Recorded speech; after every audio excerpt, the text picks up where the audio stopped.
side it grows below the upper line. So, and welcome to another episode of Rebel City Podcast. This will be COVID fucking files episode, 4? Something like that, are we in? I think so, yeah. I think we're on episode 4, but we got a lot of good feedback last week, man. There's been a good amount of YouTube comments, and I was getting a lot of DMs where people are saying that they're just enjoying me and you sitting talking shite. So, long may it continue, I suppose. Aye, I mean, there was that much nice praise that somebody even made its way back to me, which was quite pleasant, because usually all I ever get is the fucking dog's abuse, you know what I mean? There must be something in it, no being the personal profiles, because when I post on Instagram, basically all that I do is post to my Instagram story, give a wee bit of sort of flavour of what the episode is about, and then ask people to just listen and share, and I get tagged in at least 4 or 5 Instagram stories where people are saying that they're listening to the programme, and then I get a fair amount of DMs for people, like 4 or 5 last week, saying that they enjoyed the episode. I know that we'd said last week that we would have a wee think about guests, but I think, I mean, just doing these by ourselves, like I said, I'm enjoying doing them, and people seem to be enjoying listening, so we just thought, fuck it, man, just do another one, do you know what I mean? It's a bit of a welcome outlet as well. I mean, I've got to be honest with you, as I said, I've kind of struggled a wee bit to think about how even to approach guests with everything that's going on at the minute, because it kind of seems to me a bit trivial to be like, oh yeah, you know, oh, this is going on in the world, but you want to come on and talk about something, you know what I mean? So if folk are digging it, as appears to be the case, well, I think we'll just carry on as we have been until, you know, maybe either something better pops up or we have any other ideas. Aye, absolutely, mate, and I'm on board with that. I mean, this week, I've started working from home this week properly, and I mean, I don't think I've ever mentioned who I work for personal reasons, but I work for a telecoms and technologies company, let's just say, and I'm doing like web chat support. And Monday, I've not worked for 3 weeks, so it might have been that, and that did cross my mind, but Monday, getting into the systems and having 40 and 50 web chat conversations happening at the one time, I did get a wee bit overwhelmed and did feel a wee bit sort of anxious on Monday night, and then Tuesday it was the same. Quite a quick fire environment. I've had experience with sort of web chat environments and, you know, previous call centres and stuff that I've worked in. They come thick and fast when it's busy, and I've got to imagine that any open sort of customer service channel at the minute anywhere is probably going to be swamped. Absolutely, mate. I mean, yesterday in the day, well, Thursday the day, my days are just fucking moulding into one, but it's yesterday in the day, fair play to the crew that work in, I work retail, and it was a retail team that got put on web chat to deal with this queue, and we managed to get rid of it. But yesterday in the day, it's been very easy, and the most 90%, 99% of people are being very, very nice because they understand the situation. But it's been a different week for me because I was dealing with a wee bit of sort of low-level anxiety on Monday night, and I was thinking to myself, what the fuck's going on here? And then when I woke up on Tuesday morning, I was like, I get it. It's just a wee bit stressed for work, and it's a different beast when you can go away somewhere else. Like if I go to work and then I come home, I've got this mental barrier maybe in the way home where I can just sort of dump and get rid of it, and by the time I come through the door, I can chill out, right? I've decompressed a wee bit. Yep. But going straight for the laptop to dinner, it sent my head in a wee bit of a spin on Monday and Tuesday. Absolutely. But thankfully, I'm starting to sort of calm down and settle down a wee bit. It's been another fucking mental week. I mean, a good place to start might be Scotland's chief medical officer basically thinking that rules don't apply to them. Especially when they're the ones out there that are saying these are the rules and we need to stick to these, and then they're the one that gets caught and no sticking to it. But this situation's just been mental. I think first try to sort of pick up on the differences and everything that's going on. You know, even maybe your chief medical officers are susceptible to cabin fever. I don't know. I'm with you in the sense that in the week that I worked for him, I found it quite invasive, and like in the subsequent weeks, you know, the lockdown, you're talking about days, I've kind of like started just scoring numbers on my living room wall. So I'm just keeping tally now. So I'm all like, so like there is a big difference in everybody's day-to-day lives, and like people maybe want to escape for these things.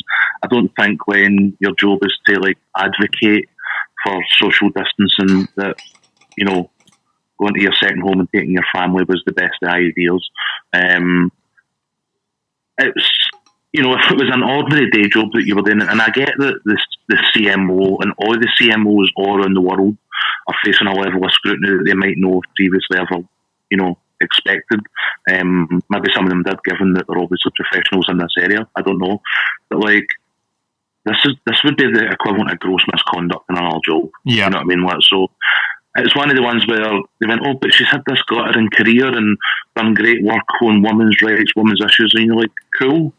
But like in the moment of crisis, she did 100% the wrong thing, and like as a result, you know, I had to fall on the sword. I mean, I don't really get why people were like, oh, this is no, you know, what should be happening. I think she was kind of banky rights in a lot of senses. Mm-hmm. I think I agree. I mean, in the moment, I did feel like it was a bit rash, and that just due to the circumstance, so in any normal circumstance, that would be what would happen is that a high level person goes against the sort of ethics or what their sort of job remit's supposed to be, and that, like you said, is absolutely gross misconduct. And especially in 2020, there's no forgiveness that happens if people step out of line. And there's no hiding either. Absolutely.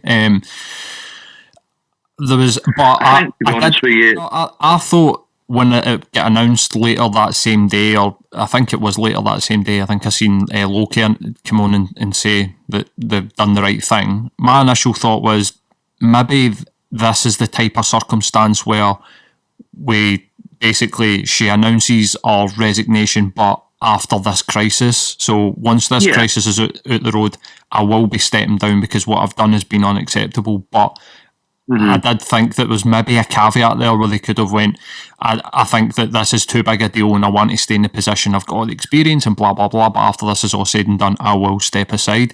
But then after I had about 5-10 minutes to think about it, and I took my hat off, I took my Scottish, put my saltire away, and thought, if this was the guy that was standing next to Boris, I would be absolutely looking for this guy to step down. So I can't have it one way on one hand and another way on another hand, and I agree. There's also been resignations at EU level scientists. I mean, the guy who was running the fight against, you know, COVID-19 on, you know, in EU territories also resigned during the week as a result of his handling. So there's a precedent that says, look, even in a time of crisis, when catastrophic mistakes have been made in the context of that situation, like action needs to be taken. But at the same time, I can also see your point in that it would not have been an illegitimate standpoint to say, right, look, yeah, absolutely banky rights here, but at the same time, let's deal with the immediate crisis first. I mean, I kind of liken it in medical terms to, you know, sitting there in your GP's office and, you know, the GP's getting you stick for smoking while he rattles a 20 deck. You know what I mean? Like, there was a level of, like, hypocrisy in what was being there that action had to be taken. You know what I mean? The hypocrisy of the situation's absolutely, like, blatant, but the level of stupidity was, I mean, it almost confirmed to me this idea that people have this sort of, or people are starting to wake up to this idea that it's rules for certain people in society and other rules for other. I think there have been subsections of society, probably predominantly from our point of view, working class people, where they've known that since probably the 60s, let's just say, or the 70s, where it became apparent, definitely during the sort of Thatcher years of the 80s, where it was one rule for one and one rule for the other. But this just really sort of nails that is the attitude that runs right through the political class and right through the sort of upper middle classes or whatever. I mean, whatever sort of class that these people sort of fit into, that they do think that they don't need to stick to these rules, that we should do it en masse, but maybe I don't, and taking their kids up to a holiday home.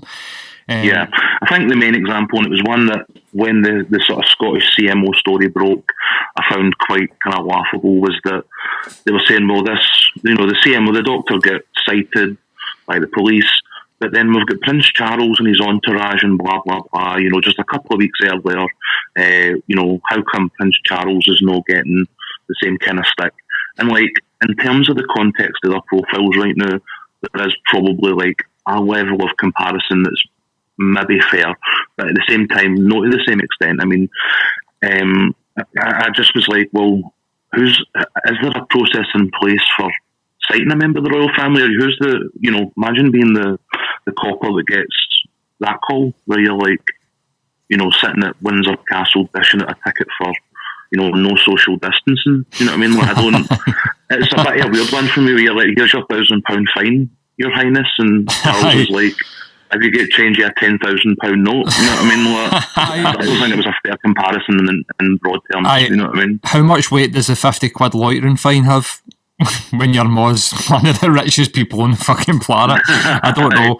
I mean, I get that comparison with the sort of Prince Charles thing. I kind of get it, but at the same time, I mean, fuck, the Post didn't do anything about Andrew. They're not going to do anything about fucking Charles going fucking north with COVID, testing positive. It felt like whataboutery to me. Like, that just sort of, okay, let's point out that other people have got away with this and X, Y, and Z, but at the same time, let's not take our eye off the fact that we've got somebody who is in charge of coming up with the sort of rules and regulations and advising the government in this country on what we should be doing during this crisis, and just blatantly fucking ignoring the rules themselves. And like you said, man, it's gross misconduct. She did the right thing and fell on the sword for me. I think that there was, after like 10-15 minutes consideration, it was like there was no other thing for it, because the stupidity and the hypocrisy was just so blatant, and people, it just gave people so much ammunition to throw. If they don't have enough already to throw at the Scottish Government, or perceive that they have enough already to throw at the Scottish Government, it would just be another fucking bit in their armour. Yeah, absolutely. I mean, and I think it's probably fair to advise that, or even discuss that, it's not just the Scottish CMO that made, you know, the mistakes this week. There have been an increasing number of sort of failings across the UK sort of coming to the fore. And it sounds, I'm not going to say favourite, but like the one that I want to just discuss first is the fact that we spent money on 17 million antibody tests that do not work as a response to criticism of how little the government has tested, and that's now actually being reflected in some of the, you know, the figures we're seeing around death rates. I think they were saying that, you know, we've got something like 65,000 cases and roughly about 10% of people with a mortality rate, when elsewhere it was predicted to be in the 1 to 2%. 1 or 2% is being seen almost everywhere else. But obviously the UK's lack of testing means that people who do die overly weigh the numbers, because there is clearly more going on out there than just the recorded cases. And their answer is order 17 million antibody tests to find out that the tests themselves don't actually work. Aye, this is the latest in a long line of errors that for this current Tory government. I mean, Dominic Raab is an absolute fucking cock. I mean, this is just everything that we feared when we voted this current like incarnation. It's almost like people are looking back misty-eyed at George W. Bush with Trump being in office in America, and I'm sad to say that we're going to end up looking back misty-eyed, and we already are. You can already see it happening. People are starting to look back misty-eyed and be like, oh, Tony Blair. Like, if you go back 3-4 months ago when Tony Blair decided to try and put a wee bit of weight behind the sort of anti-Brexit message that was coming out, even though he told people not to vote for, that he wouldn't vote for Corbyn, but people were like, fuck off, like, what do we want to know for you for? You're a warmonger. He was one of the big players in allowing the sort of regulations to get dropped so that we ended up with the 2008 financial crisis. You can go and take a fuck to yourself, but the narrative this week has been almost like, oh, Tony Blair said this, so the press have shifted for like, Tony Blair's back out again and here's what he's saying, but we don't really need to pay attention to this sort of like, this is what Tony Blair's got to say about the government's response to COVID. So we're starting to see... a few Americans have been joking about missing George W. Bush as well. I've seen plenty of that chat online because of how catastrophic, you know, the orange orangutans handling things in America. The orange orangutan, I like that. But we've had this is what everybody feared, or this is what I feared with that election result. I mean, nobody's seen this coming around the corner back in December. No. But I think everybody knew that if we were put in a position of crisis, that Bojo and his fucking merry men would not be able to cope with this, and this is what it looks like is happening.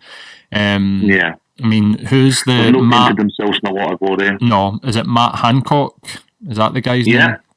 He's another one. Aye. He's an absolute prick. I mean, the amount of times that you've heard him saying herd immunity was not part of our strategy for people live on TV, like live on fucking TV and radio, they've played him back his own voice saying about herd immunity like 3 weeks ago, and the guy is adamant that it was never officially part. We've always went with the science.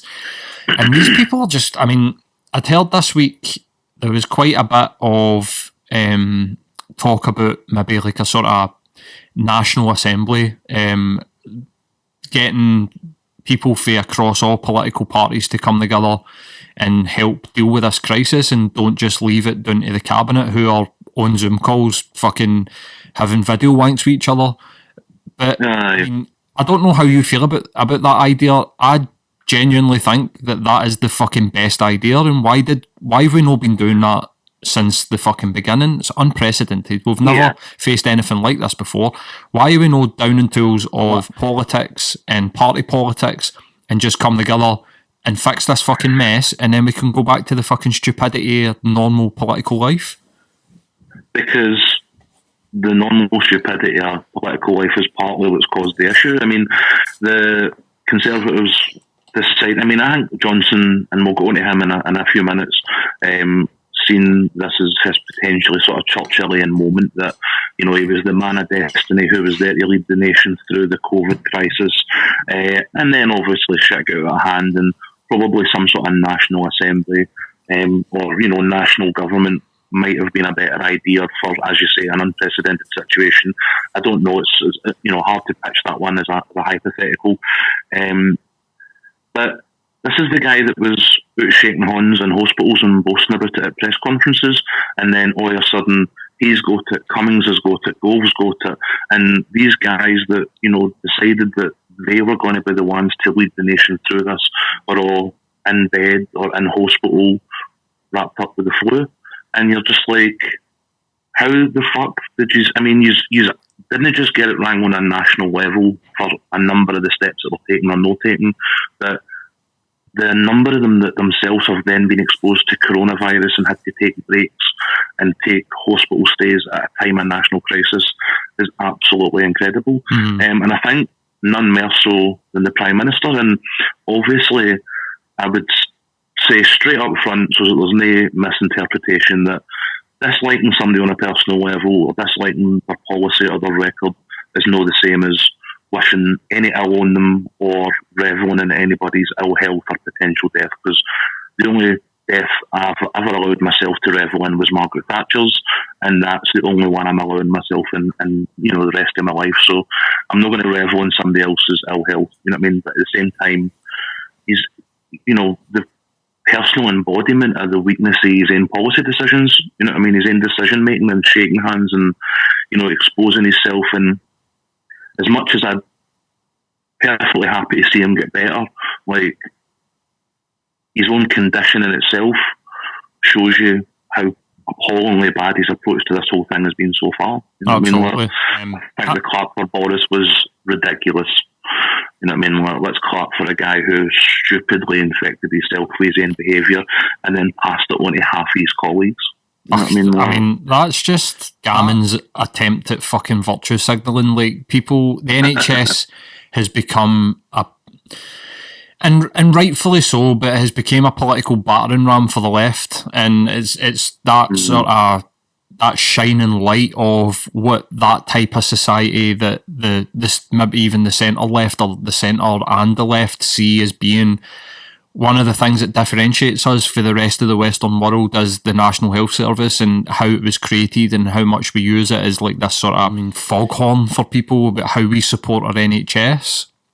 So clapping for the NHS and the NHS workers who are predominantly working class people seems like a good and right thing to do.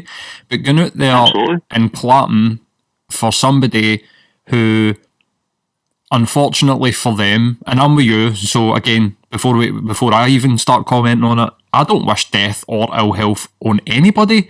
Like, absolutely nobody. I don't want anybody to die. But also, it is not wishing death or ill health on somebody by pointing out that they have caused their own situation. I mean, surely the Tories are the biggest fucking advocates for action having reaction and personal responsibility. Aye, and how they've treated people with universal credit and stripping away people's sort of safety nets and get back to work. And then we've got them signalling virtue, where it's like, how dare you speak ill of our Prime Minister? Well, I'm sorry, but I don't wish him ill health. But in the same breath, he personally took a stance, a political and what looks like personal stance, where he was, I mean, there was a press conference where he was saying he was in a unit with people that were infected with COVID-19, and he was going up and he was shaking those people's hands. What the fuck did you expect to happen, you fucking idiot? Like, did you think that you were just going to be immune to this? I think, I don't know how seriously they took it. This is part of the chat that I've also found a wee bit kind of like sickening, when that, you know, he went to intensive care.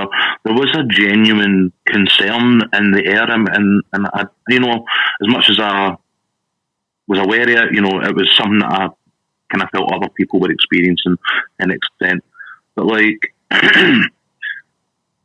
it's one of these ones where he's a fighter and he's a scrapper, and you know, that character that he thought was going to protect him, you know, it's just a flu. I'm strong. I'm this. I'm that. I'm the other. But that is now the way the press are talking about him, as if he himself is this, you know, his character's going to drag him through this rather than whatever treatment he's receiving. You know what I mean? And the implication is that, I don't know, other people aren't fighters, and, you know, do we really need like headline news to be Prime Minister sits up in bed after 4 days where he's not on an oxygen mask, he's not on a ventilator, and, you know, various other things that have come out that maybe suggest intensive care might not be the right place for him at this point. You know what I mean? What it's just so kind of like sycophantic and weird, and just, I don't know. But the guy is there, as you say, as a result of his own stupidity. I don't think we should be talking about him in heroic terms because he can sit up in bed when 932 people died last night. Like, absolutely. There are serious questions and serious things happening, and this, like, closing our ranks to like try and pump positivity into people is, I think, unnecessary and a bit patronising. Absolutely. I completely and utterly agree with you. Like, 1,000 people died yesterday due to this disease. And I get that he's our political leader, and I also get that if he was unfortunately like a victim of it would have probably have sent shockwaves around the world. Do you know what I mean? There's been absolutely.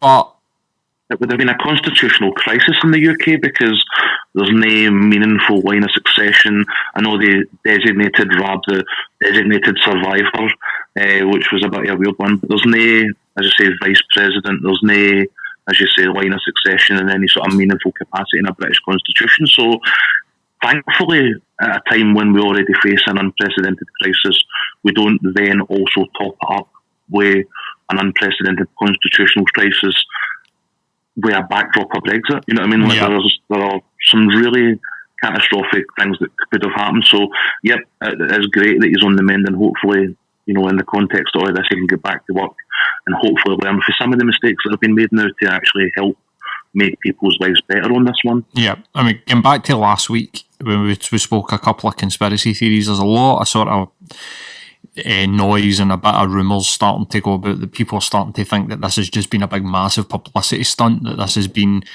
like you're saying, a way to sort of immortalise this guy, like you're saying, like make him this sort of signal for power, and like the great British, we pulled through. I just had a couple of ropey days, but I've pulled through and I've fought this battle and we can do this and blah blah blah.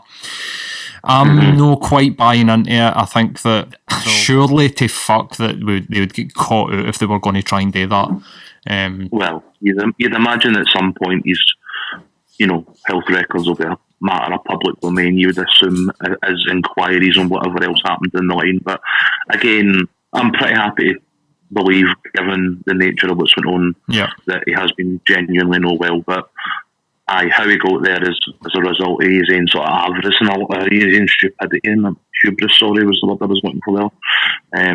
But he shouldn't be held up as an example. There's so many other positive examples out there, and I think I'd much rather focus on them. I mean, there's like student nurses who are ending their courses early to go and join, the front lines in hospitals and care homes.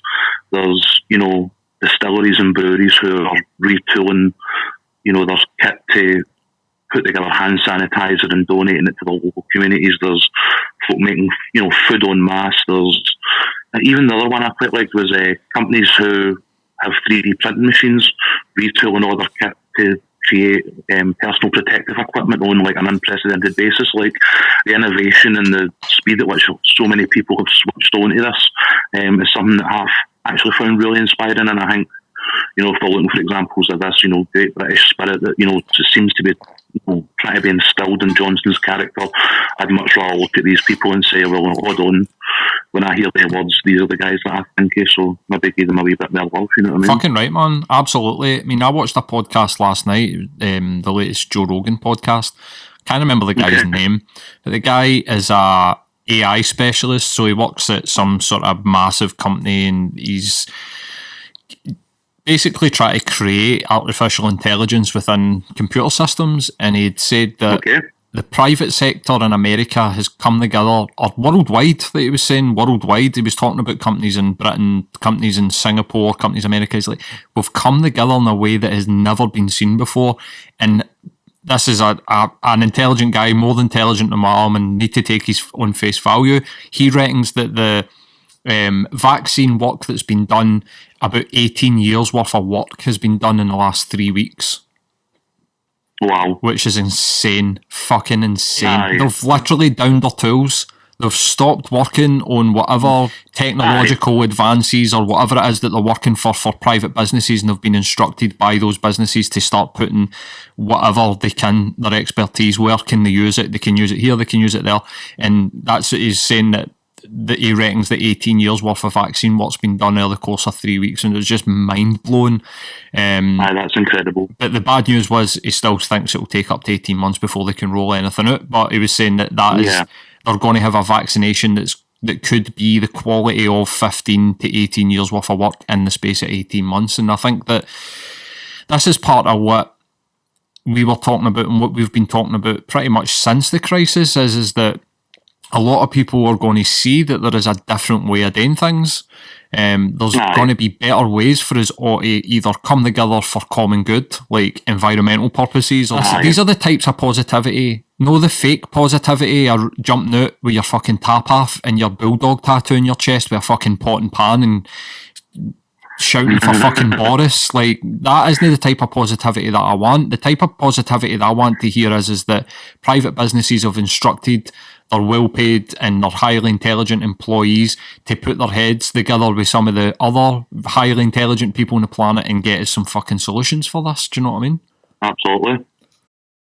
One of the things that I'd seen the other day that, I mean, fuck it, guy's clearly a fucking dick, but was this whole idea that we shouldn't be criticising the government and the government's reaction to this, because there should be an inquiry, guy. Yeah, that was it. Aye, there shouldn't be an inquiry into this. Although he did advocate that we should learn somehow for this situation, but we shouldn't make any inquiries into the decisions that have been made.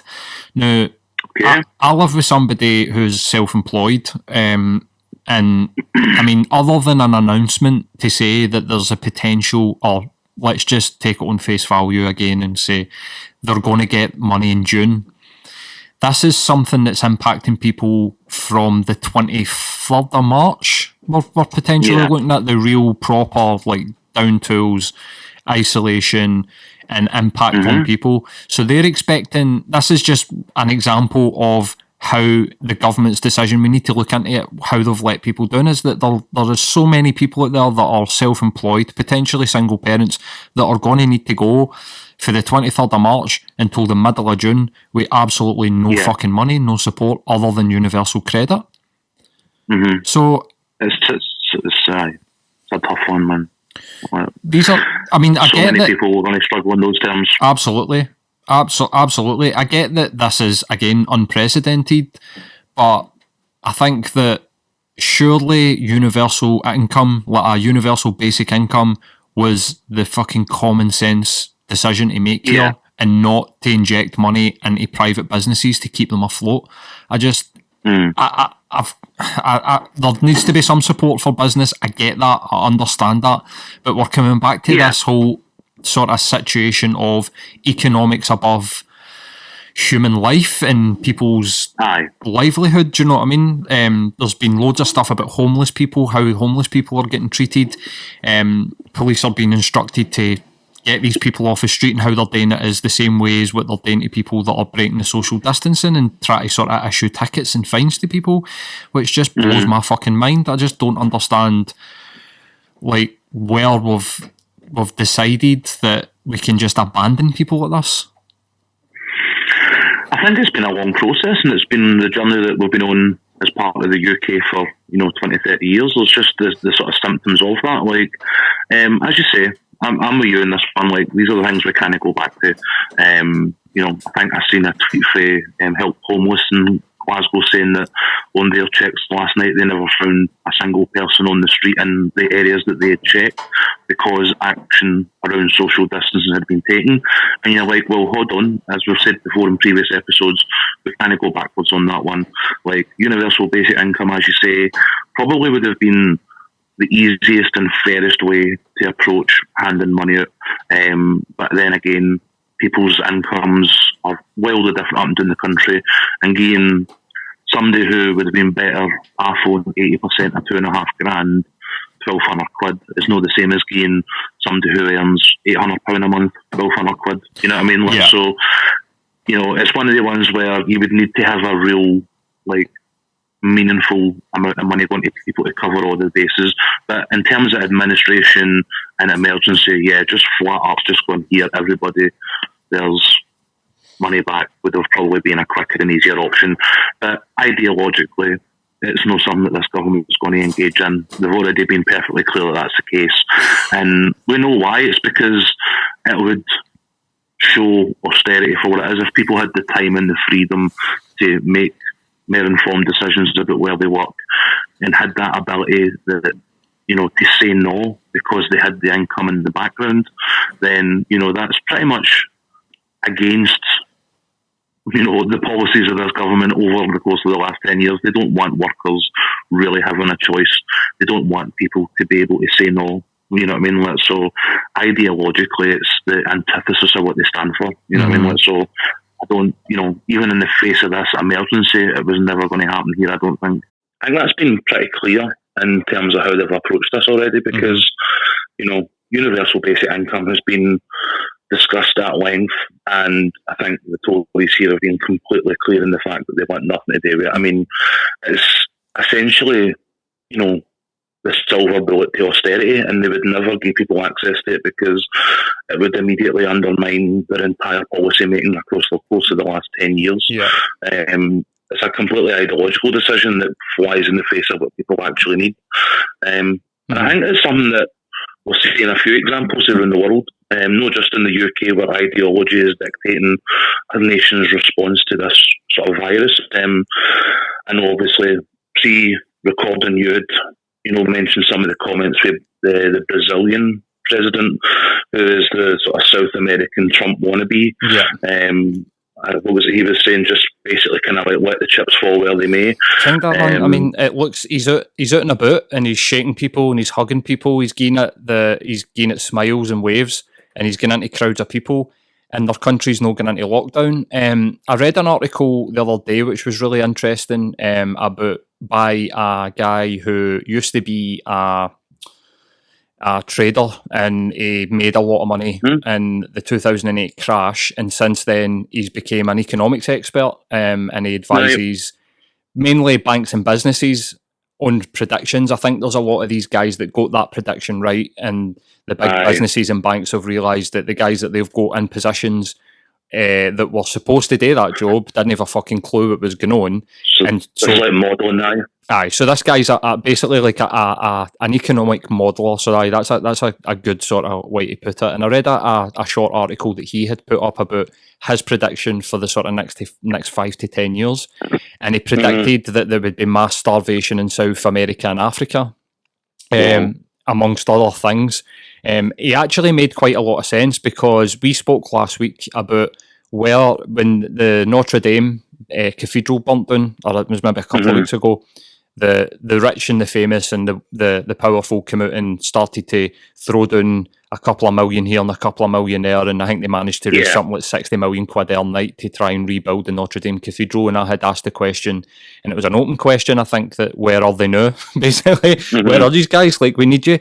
And in that article, he had stated that the super rich and the mega rich, what will be doing is taking note of what happened in 2008 and holding on to their cash, because everything's just about to get diluted due to the quantitative easing and the amount of cash that we've just printed around the planet to basically support the working and middle class get through this. And so property prices and business prices and shares are about to hit rock bottom.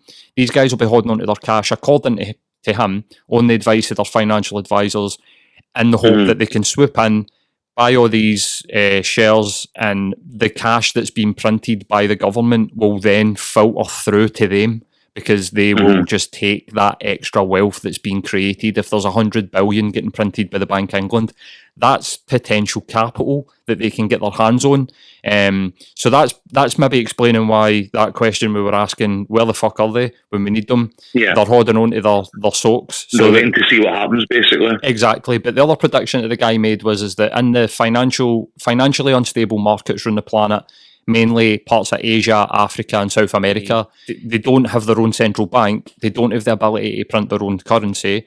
These guys are just going to go basically down the fucking Swanee, and there'll be mass sort of homelessness, mass starvation happening on these continents. And to battle that, I don't know if this guy's way of battling that is he's basically saying, if it's 5% population that gets wiped out by this virus, fucking bring it on. And that's the way that it seems. I mean, it's getting painted. Obviously, there's a PR campaign around it, and he's out himself and he's shaking hands and all that. But this sort of feels like that's what's happening in Brazil. Kind of similar to the herd immunity arguments. And I think when you look at, sort of right-wing governments, it's probably no surprising that there are some of them with similarities. Obviously, right now 5% of the population in Brazil is very sort of eerily echoing, the herd immunity chat that we heard in the UK. And then when you go to America, Trump, last week he was on talking about how his briefings about deaths was the highest rated show on TV, as if anybody gave a fuck. But now, this week, he's out talking about his response has been so effective that it will be a result of 200,000 people die.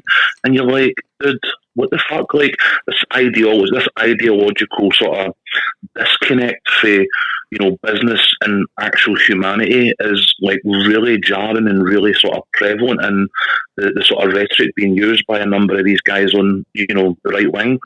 I think as well, when it comes to, when you talk about the finances side of things, like the one that's really sort of jumped out at me this week is, particularly in America, is Trump. Obviously, he is in the process, or his administration, shall we say, is in the process of pushing a kind of anti-malarial drug that anecdotally shows that it can combat COVID-19, but there's not been any long-term or any sort of meaningful studies in this area. And the American CMO is saying there is not enough evidence to support this. Various other members of the American administration believe that there is enough evidence, to the point where pretty much a fist fight broke out in the US sort of situation room. And this was all reported across, things like the New York Times and Wall Street, etc. Wow. Some pretty credible stuff. And on top of that, they also ran a report in subsequent days that indicated that at least 2 of the Trump family trusts and I'm pretty sure you can see where this sentence is going. Two of the Trump family trusts are actively invested in the company that provide this drug that the American administration are trying to actually promote without any meaningful evidence. And it's quite funny to watch Trump at the start of these, press conferences while there's an actual chief medical officer briefing out information on this. He's standing there at the side of the podium like a fucking nightclub bouncer, deciding, which questions get in and out. And I've never in my entire life seen anything like it. But he's obviously trying to manage and shape the narrative to an extent that he will literally physically put himself as a barrier between journalists and answers, even on sort of televised, press conferences. It's absolutely wild. I think one of the kind of funniest aspects of this for me, and I know obviously you sort of referenced Pence as somebody whose advice is going to be pretty crucial into how Trump acts in the coming weeks. Fucking read Damien Thorne in the corner. It was like a line for the New York Times article about the dust up in the Situation Room, and it was that Mike Pence sits at the head of the Situation Room table. Now, this is a guy who thinks that basically they can pray this away, and in a place like the United States White House's Situation Room, I'd expect anybody but the president to be there to be absolutely wild. I mean, I'm assuming Trump has a wee colouring table that they've set up in the corner of the room or something while the adults talk. Like a Toby Calvary. He's at the kids' Calvary, and Mike Pence and the rest of them are at the adult Calvary. So is Trump in the room? Trump's in the room in the Situation Room. You have to assume. They've got everybody around the table. Mike Pence is at the head of the table. Mike Pence. So this is kind of showing you who is actually in charge. What makes me fearful with this guy being the advisor to whether or not, what happens next, or in charge of these things and having a real say, which the vice president actually does and doesn't, depending on who the administrator is, I think. I mean, yeah. But this guy is part of the religious right in America that believes in the sort of fire and brimstone fucking... touch the screen and you'll get killed. Book of Revelations. It's almost a strange one where the administration in America come out and blame China for this when they believe in God's will. So surely they've got to just be sitting back and going, well, God wanted this to happen. If God wanted you in your position of power and God wanted everything else to happen round about you, then why is this virus no part of his will and why are we fighting it? Which gives me the fear that potentially they'll do what's happening in Brazil. It's like Brazil's a social experiment for America where they potentially might just roll the fucking dice on people's lives. Do you know what I mean?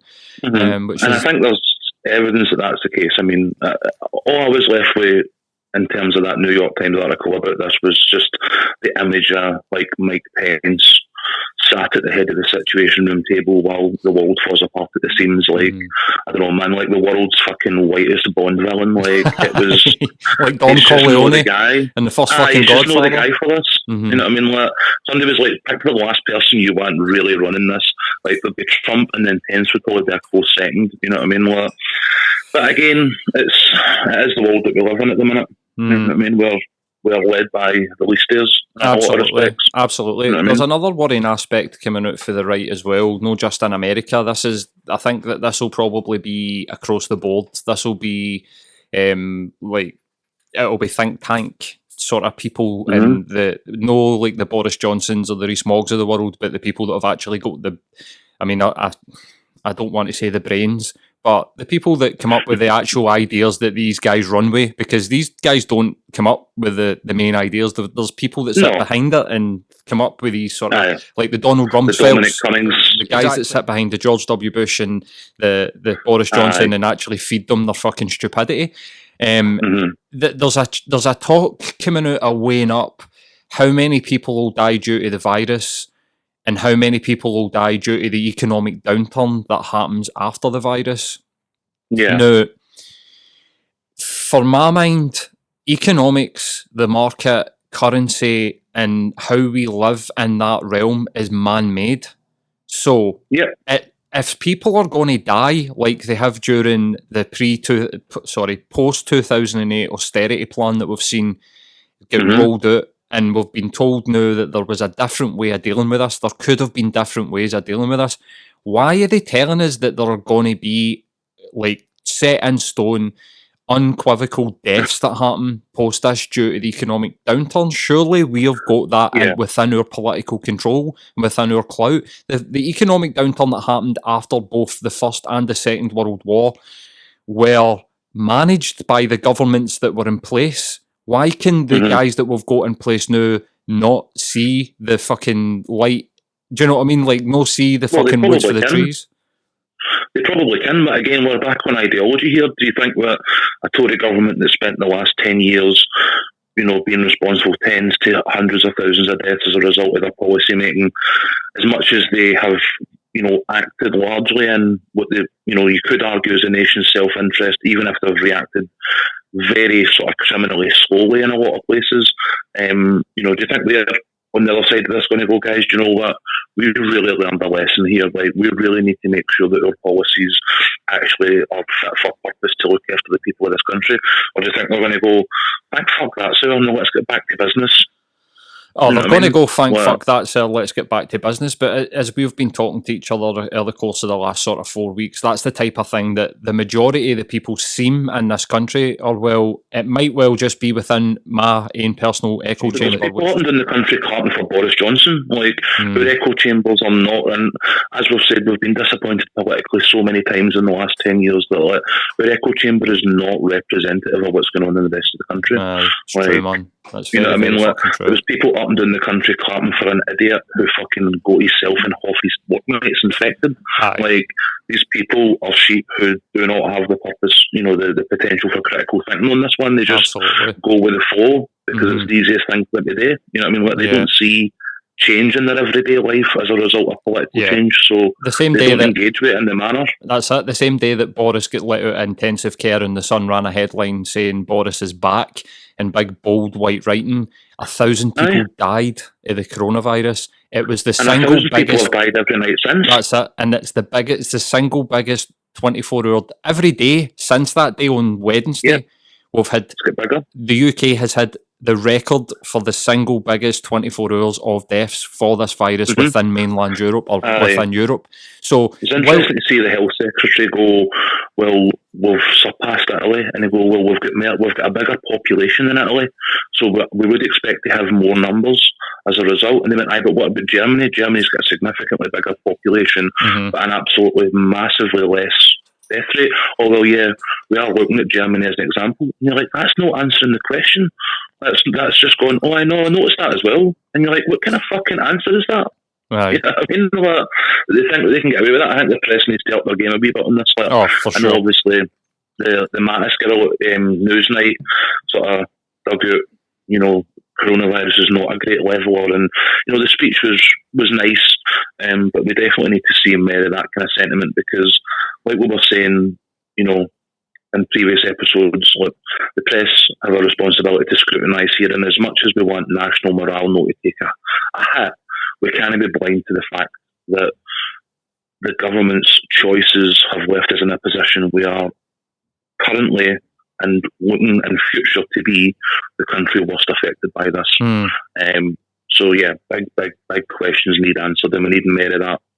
Absolutely. And no letting them just go, I know, yeah, we were looking at Germany. Like, that's not an answer, and that's not an answer a journalist in this country should accept either. Absolutely. Talking about national morale, we had old Betty gives a wee speech for, where is she?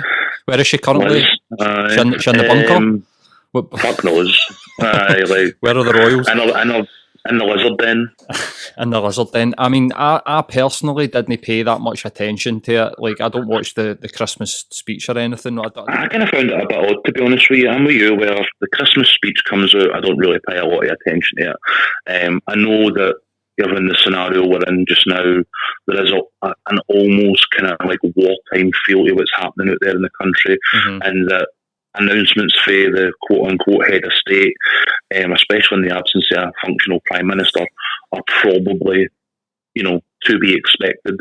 There should be in the last 10 years if it's in the absence of a functional prime minister. We've had no fucking functional prime minister for the last 10 years. I'm kidding on, mate. Sorry, mate.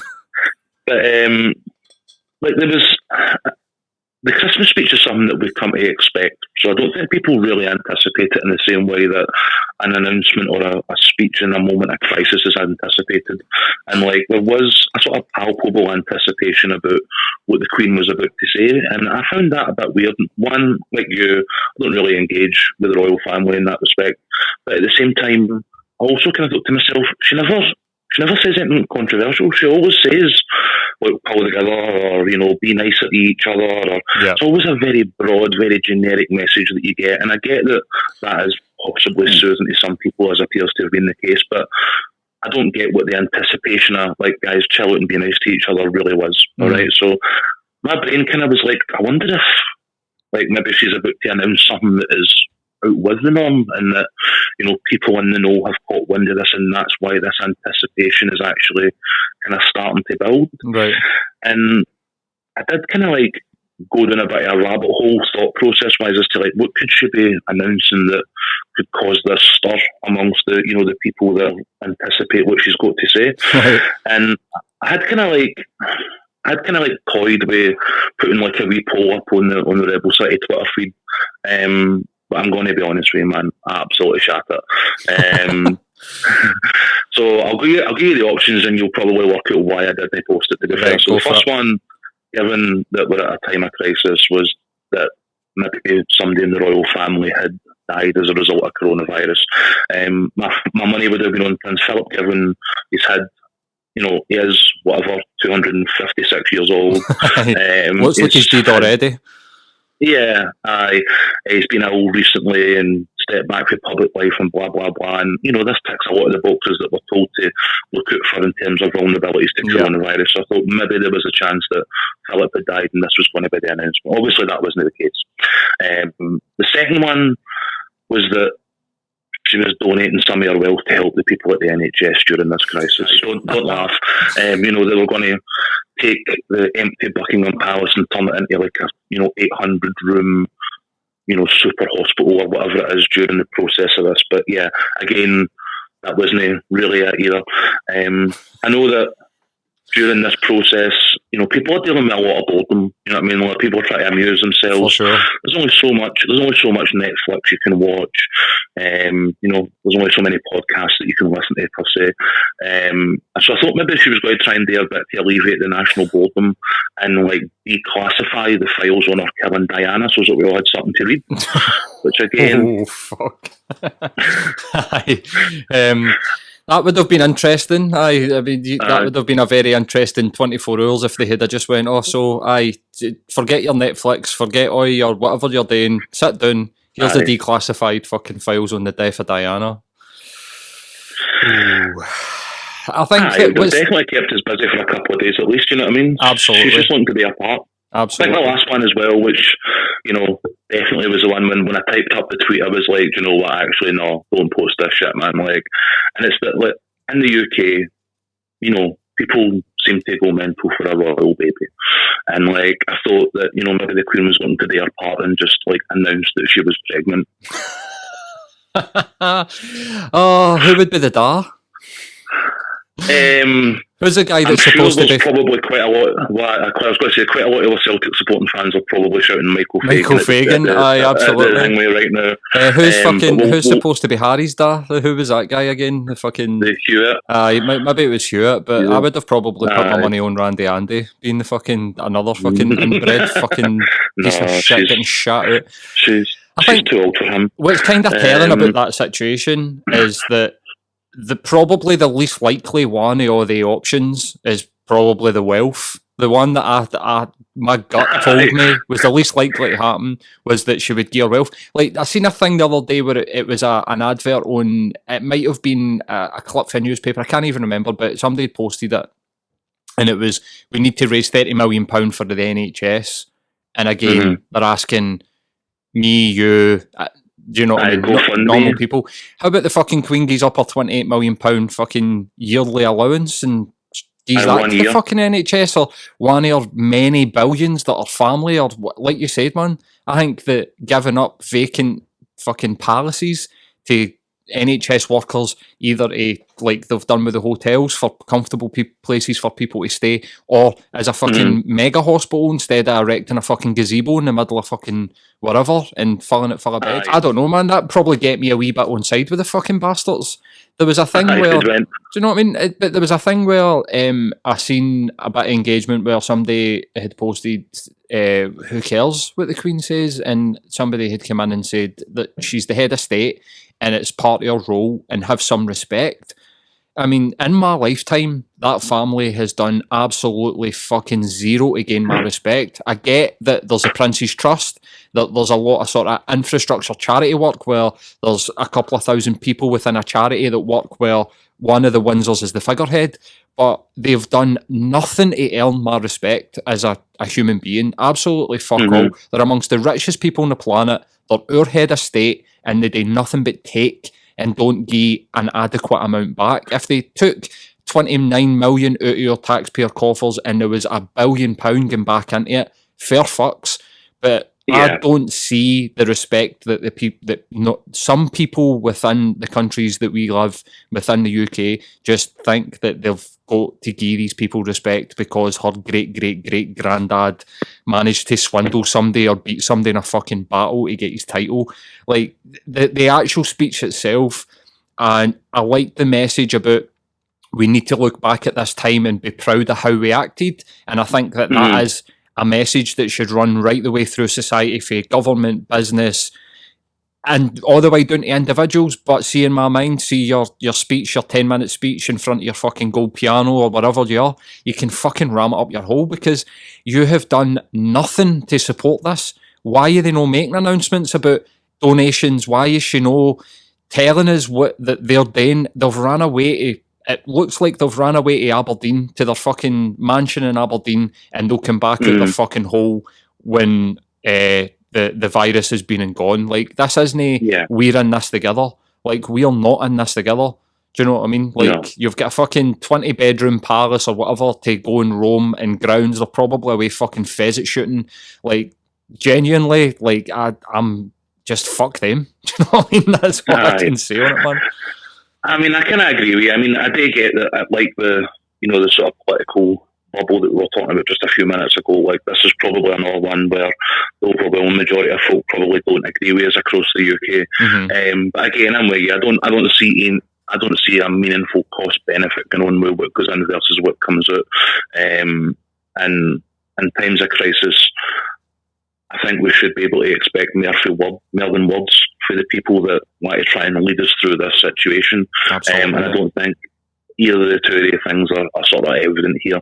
I think it probably, I don't really have much more to say on that, other than that it was a bit of weird anticipation. But I think on notions of leadership,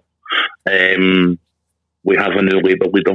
Beautiful segue, which is another one of the we're getting almost like 1970s like radio DJ about it now. You know what I mean? Like, we're seeing those opportunities and a bit more slick. Aye, so well.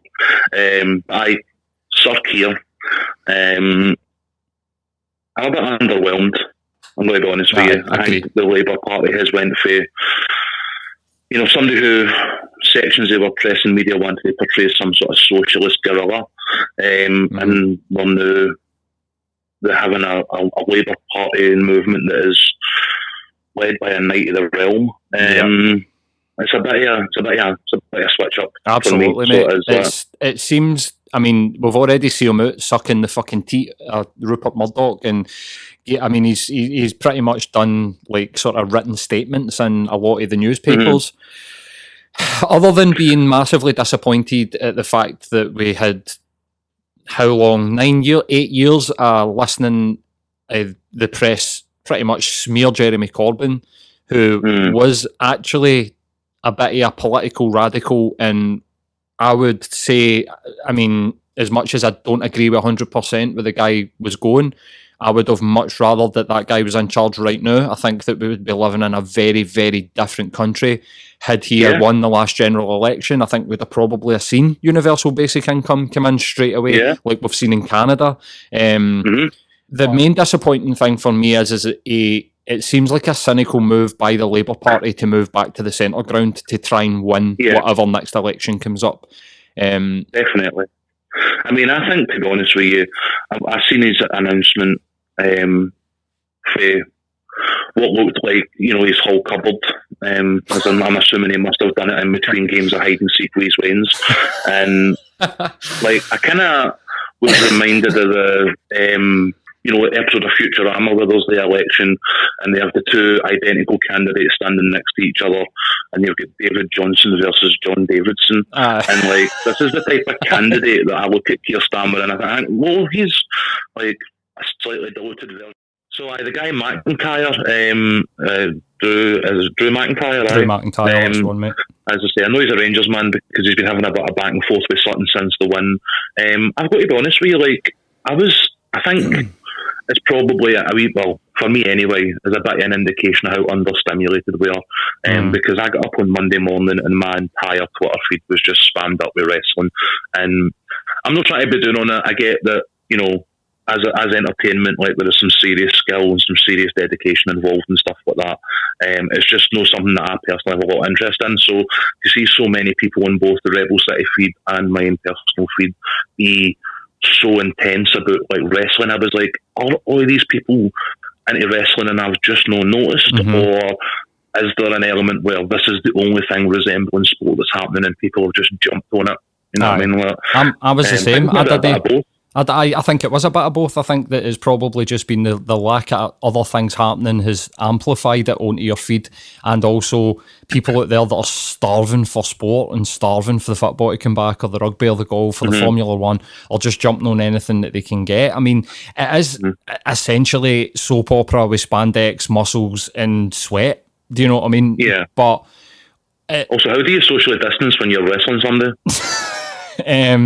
I don't know, man. Maybe thumb wrestling. This is where they're dying to get automation involved. They're probably looking like the FIFA, UEFA, the multi-billion-pound corporate governing bodies is sporting Formula One. Can we do drone Formula One racing? It's going to be sort of people that aren't super fit athletes. They're better at computer games, controlling it and get the cars out there. Yeah. I think that they'll probably built for drone destruction derby. That would be fun.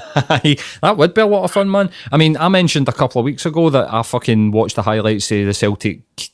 Who was it? Celtic Dundee, Celtic Hibs. Can't even remember. I think it was St Johnstone. St Johnstone. Celtic St Johnstone was played in Pro Ev at Celtic Park 3 weeks ago, and I watched the goals and was like, "What the fuck are you doing, man?" But it shows you that sort of appetite that we've got for the norm and appetite that we've got for sort of sporting events, to the point where a lot of people more than normal seem to be commentating on the Wrestlemania, and I think that you're bang on, man. It is just a sign. There was a virtual Grand National as well last week, wasn't there? Oh, I didn't catch that, dude. I did not. I think there was that. That's crazy. Crazy. There is elements of this already in play. Aye, absolutely. I mean, just to finish the podcast off as we're sort of wrapping up, I did want to sort of mention the guy's story. The guy Drew McIntyre, he's got an incredible story. He started out in a sort of local wrestling company, which is now ICW with Mark Dallas. He started that out and he was their first ever world champion, even though I think they'd only wrestled in Maryhill. Technically he's their world champion. I think at a young age, I don't know quite the exact numbers and ages and stuff. I'm basically going to paraphrase the guy's story, but it's just to tell people how much an inspiration this guy actually is. I mean, put aside the fact that he's a Hun and he wears a Rangers top that looks like was made for a 4-year-old, and he's stretching his fucking muscles into it with McCoy's 9 on the back, so he's celebrating basically Deed Rangers. And he's got a fucking Gerard Butler style American Scottish accent. No. And the Ewan McGregor? It is worse, mate. Go and listen to him. No. But felt horns up, the guy would kick my fucking balls. But no doubt. And on top of that, he's got what a story he's got, because he started out with ICW, he got picked up with the WWE, might have even been still the WWF back in the day, at a young age. Let's just say 20, 21-year-old. He went through their ranks, trying to quote unquote make it, even though I think getting probably a couple of $100,000 to wrestle for a living in my mind would be, you fucking made it. Aye, definitely. He became their Intercontinental Champion, which is kind of like their first division. So it's like their heavyweight champion. Think more sort of like Mr. Perfect instead of Hulk Hogan back in the day. Hulk Hogan was the heavyweight champion, and guys like Razor Ramon, Bret Hart, and Mr. Perfect were Intercontinental champions. He won that title, and then his career just kind of spiraled. He went off the sort of radar as far as wrestling was concerned in the mainstream, in the American mainstream. I think he experienced, I don't know if it was related to his career taking a downturn, but one of his parents died, and I know that it hit him really hard, that he was in America and he couldn't get back and he was working. I'd seen a documentary on BBC iPlayer where he was talking about it, and he was choking up and he was just saying that it was a really tough time. And totally understandable, man. Absolutely. And again, if I'm getting facts wrong here, apologies. I'm trying to tell like the guy's story in a positive light. I'm no like slagging the guy. He came back to ICW maybe about sort of 2017, 2016, maybe after that. But he came back at to a fanfare at the Barrowlands where they turned out the lights at the Barrowlands and they brung the lights back on, and he was standing in the middle of the ring, and it was like the Return of the King type thing. But this guy had been in the mainstream wrestling and like on Sky Sports, and it was almost like coming back. I'm sure it didn't. It might have felt like this. It maybe no, but to like wrestling fans, I'm sure it looked like he was just getting back to his level, finding his level again as like their main guy. But for that point, we're talking maybe 2 or 3 years. That guy has went up and down the country wrestling with Mark Dallas again. Then he's went to the WWE NXT division, which is like the next generation, where we're seeing guys like Grado and Wolfgang, like other Scottish wrestlers are starting to make it in that NXT next generation division. And then he wins the Royal Rumble and he becomes the top guy in the world of wrestling. Now, as you were saying, it's no real competition, I would say. But these guys are athletes, no doubt, put their bodies at risk on a daily basis, and it's probably one of the fucking hardest things to get yourself. I think do you know what I mean? Footballers complain about playing football twice a week. You know what I mean? Like, these guys are wrestling twice a day. Twice a day sometimes. Weeks, 5 nights, every other night of the week. They're travelling from city to city, country to country. Like there's a serious physical toll on it, and it does take a serious level of talent and determination to get through it and get to that level. So Absolutely. I mean, the guys, I'll check out that documentary, mate, if you send us a link to it or something, because that's definitely like a real story of like redemption and sort of second chances and stuff like that. And like, I'd definitely be interested to check it out. Absolutely. I don't think we see enough people stick to their guns. This is one thing that really inspired me about his story is that he didn't try and fail. He tried and made it, and then just went back down the ranks as people's career as he's went to his 30s, and maybe like as people's careers wind down, and then the guy has went right to the fucking top. And I get why so many people were tweeting about it, especially in Scotland, but also just in a wider sense of determination, sticking to your guns, no giving up on yourself, and actually having faith in yourself. Having faith in yourself. Exactly. It is an incredible story, and fair fucks to the guy. Absolutely amazing. Definitely. And he's out there saying that he'll wrestle Chris Sutton in the middle of Hampden, so let's hope that we get to fucking see that. That'd be fucking amazing.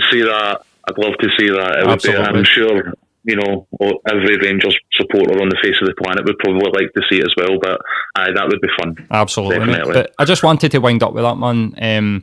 Do you know what I mean? It was just a nice positive story for us to sort of wind up on. Definitely, mate. So, like, again, mate, thanks for like calling in and putting some time and effort into the podcast this week, man. I really do appreciate it, because this is something that really does take. It's one of the very few things that I've got that just really like takes me out of the room and takes me out of my head, and like there's a lot of just sort of feeling like cabin fever just now, and after a day of these podcasts I do feel like I've decompressed a wee bit. So cheers, man. I've got to be honest with you, I've been, now that I'm sort of 3-4 weeks deep myself, I'm starting to feel a real level of tension in a number of aspects, and it is something that has been, as much an outlet for me in this time as anything else. So, mate, I've really enjoyed it, and we'll get caught up again over the next couple of days and sort next week out. No worries, mate. Cheers again, man. Take care. No worries, catch you later, mate.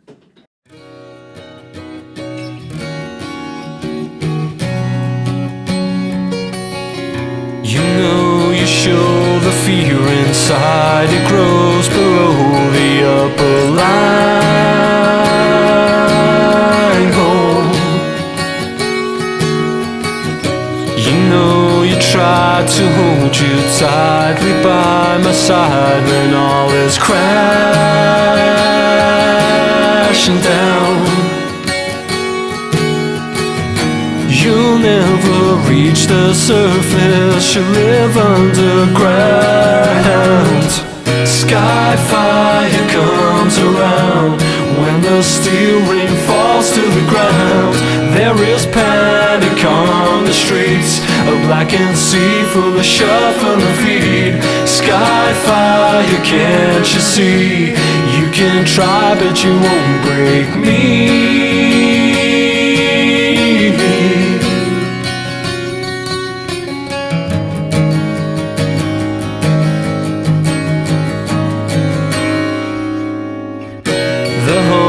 Keeps it all alive is burning bright, and I won't back out. It's day to day, night to night. We have no choice who gets to roll the dice. You'll never reach the surface, you live underground. Sky fire comes around when the steel ring falls to the ground. There is panic on the streets, a blackened sea full of shuffling feet. Sky fire, can't you see? You can try but you won't break me.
Blackened sea full of shuffling feet.